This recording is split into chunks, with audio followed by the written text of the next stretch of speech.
Hi, I'm Dougie Burrows from Team McLeod Plumbing and Heating. Winter can be a very busy time for us plumbing and heating engineers, with general low temperatures and central heating systems breaking down. We have 5 top tips in this video to keep you and your central heating system right through the winter. Okay, it's obviously very important insulation in your house. Some of the older houses here now would have old style insulation, which would be the old hair felt insulation. There's an example of it down here just to the left.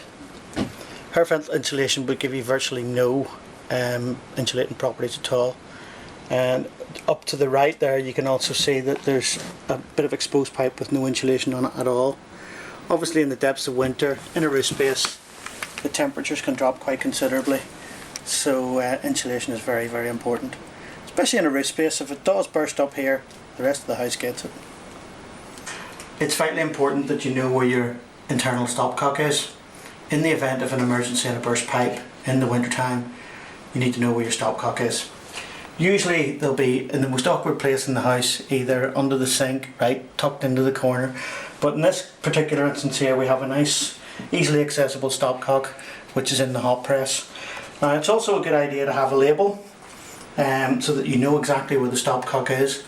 And we're going to just position this label onto the stopcock here, so that the customer knows exactly where the stopcock is, and he will be able to get access for it in the event of an emergency. It's due to a build-up of sludge, and sometimes it's due to a build-up of gases in the top of the radiator, but mainly in an old system it's down to sludge. With a modern system now that we would install with gas, we would power flush the system, wash all the gunge and gunk out of the radiators, and restore the heating system to its original heating output. So it's something to look out for. It's usually cold arcing in the bottom of the radiators, and that's how you know you've got a build-up of sludge.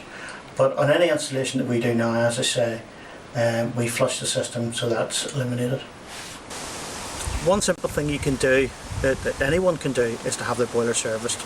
Any appliance really should be serviced annually, but a regular service on an appliance, especially if it's 15 years or older, will give you that peace of mind for your winter. One very important tip would be to upgrade your system, to upgrade to a high efficiency boiler. In this particular instance where we are now, we have taken out an old 20-year-old oil system, and we're upgrading to a lovely, nice new high efficiency natural gas combination boiler. The benefits of this in the winter time, there are quite a few actually. You're doing away with the water storage in the roof space. You're doing away with a lot of the pipework in the roof space that would be exposed for freezing. You're doing away with the hot water tank as well. So you really are. Also the boiler itself will have built-in frost protection, and the controls that we actually fit, the thermostatic room thermostat, will have frost protection built into it as well. So it means if especially the likes of the customer here, if he's away in England for a few weeks, which he does quite a lot, he'll know his house is frost protected while he's away.